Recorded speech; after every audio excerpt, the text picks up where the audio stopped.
Catherine, Princess of Wales, has been spotted out and about in a car with her mother, a moment which many people have been hastily awaiting. Even though the palace has specifically asked for privacy for Princess Catherine of Wales and her family during her recovery, someone managed to snap a sly shot, and it has now been published in America and across Australia. If this isn't shocking enough, some of the comments surrounding the photo's release have been outrageous. We will get to that soon, but to celebrate the princess finally getting some sun on her face, we decided to look back at one moment in which she made us all very proud. Princess Catherine of Wales and Meghan Markle, you might think, are polar opposites, but there is one big thing that they happen to have in common. It's not that they're both female. It's the fact that neither of them are very good at acting, which allows us to observe their true personalities when they are in front of a large public audience. Today we are going to look at one of the days in which Princess Catherine kindly brought her new sister-in-law along to Wimbledon, and how their expressions say more than they bargained for about what they are really thinking. Let's get to the crunch. Back when the world thought that the Sussexes and the Waleses were the new fabulous quartet that we had all been waiting for, Catherine, Princess of Wales, took her sister-in-law to Wimbledon on Women's Day to watch some tennis. We see them getting out of the car, being welcomed, and then going on to meet the young members of the Wimbledon Tennis Club. This is where things get really interesting. Now, if you are as obsessed with micro-expressions and body language as we are, then you will already know the hidden information that this short clip delivers to us. I'll play a short snippet for you to watch and see if you can spot the difference between the micro-expressions on the Princess of Wales's face to that of Meghan's.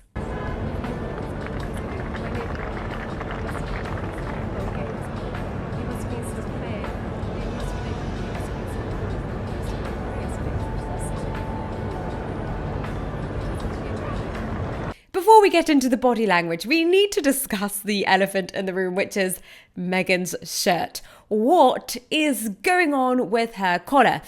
I love the big bold stripes and the white wide leg high-waisted trousers. They are beautiful, but the collar of this shirt, what is happening there?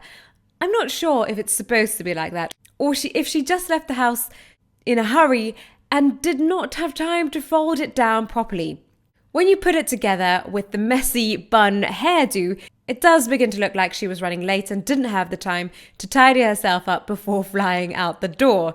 This theory could explain why, at one point, she looks to be attempting to get something out of her teeth whilst talking to the kids. This is not the first time we have seen this when Meghan is in conversation.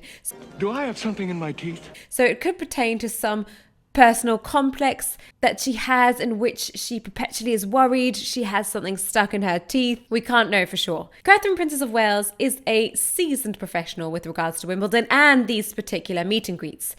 It could also be true that she remembers some of these kids from previous years. She comes across as very comfortable and very happy to be there. She has open and animated hand gestures with a genuine smile on her face, which we can see in her eyes. Every time she smiles, her eyes also brighten as she's using the muscles in the top half of her face as well as her mouth. This is the indication that she is giving a genuine smile, as opposed to a fake smile, which is often made evident due to the lack of muscle movement around the eye area. Meghan looks very uncomfortable. She is constantly touching her neck, her face, and the famous hair touch, which is her firm favourite. I think it's helpful to take a closer look at how both women communicate through their blinking to really understand why it is such a telltale sign for interrogators and body language specialists across the globe. First, it's worth mentioning that they are all outside on a sunny day, but the sun is coming from behind and slightly to the right of the princess and the duchess, so it's not directly in their eyes. But it would be a factor to consider if it was in their eyes. So here we can rule out sunlight as a variable causing any unusual behavior or unusual blinking.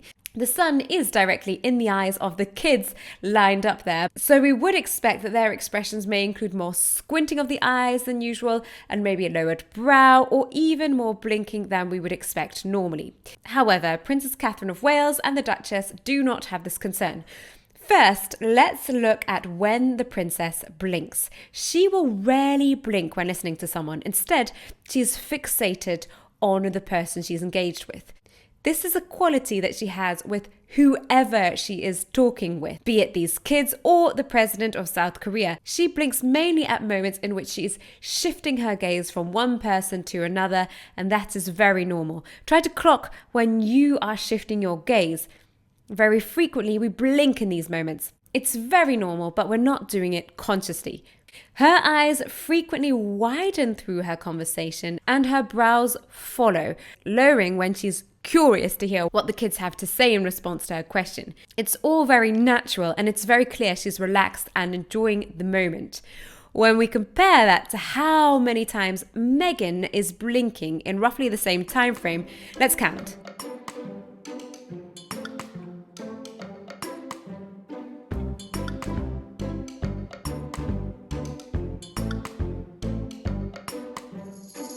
I counted roughly 13. Now, there may have been more, but some were very rapid and some were much longer and slower. One of the most common reasons for rapid eye blinking is that the person is struggling to keep calm. These situations make her uncomfortable, and that could be for a number of reasons. She doesn't enjoy talking to these people that can't offer her anything, or she's maybe nervous. However, I do find that the fact she might be nervous to be unlikely, as she does enjoy being around celebrities and relishes in giving public speeches. So I doubt these kids are making her feel nervous.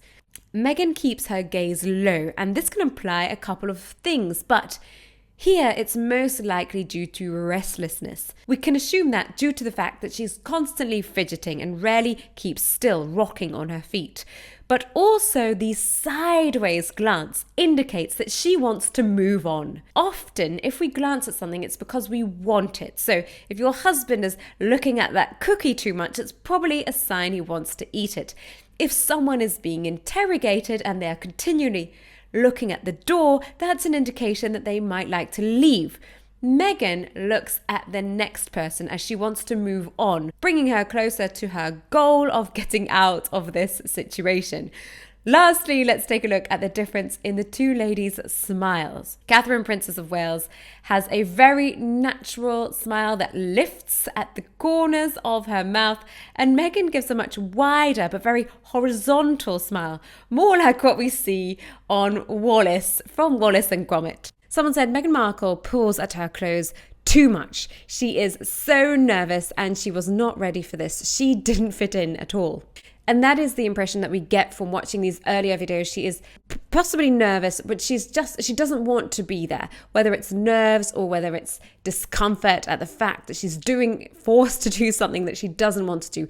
Remember in Australia when she said, "I can't believe I'm not being paid for this," when she was doing a meet and greet, she didn't want to be there. She felt that if she was going to be there, she should have been paid. She didn't really understand the concept of being royal at that time. Someone else said, actually, the reason I don't make eye contact isn't because I hate you or I don't care. It's because I'm autistic and eye contact is extremely uncomfortable for me. Of course, there are other factors with regards to eye contact. There's so many variables, which is why I mentioned the sun earlier. Autism or other difficulties that people face can make them behave significantly differently than the average person, which is always why it's a good idea to look at someone's baseline blinking rate when they're in a calm and relaxed situation, which is often what interrogators do. They will try to make the person that they're interrogating feel very relaxed at first, so they can clock all of their baseline habits, how much they blink, what their breathing rate is, if they're fidgeting, where they're directing their gaze,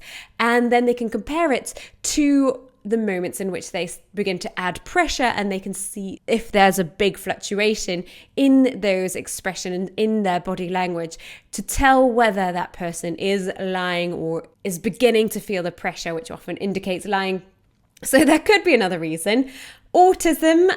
With regards to Meghan Markle, I am in no position to diagnose her at all.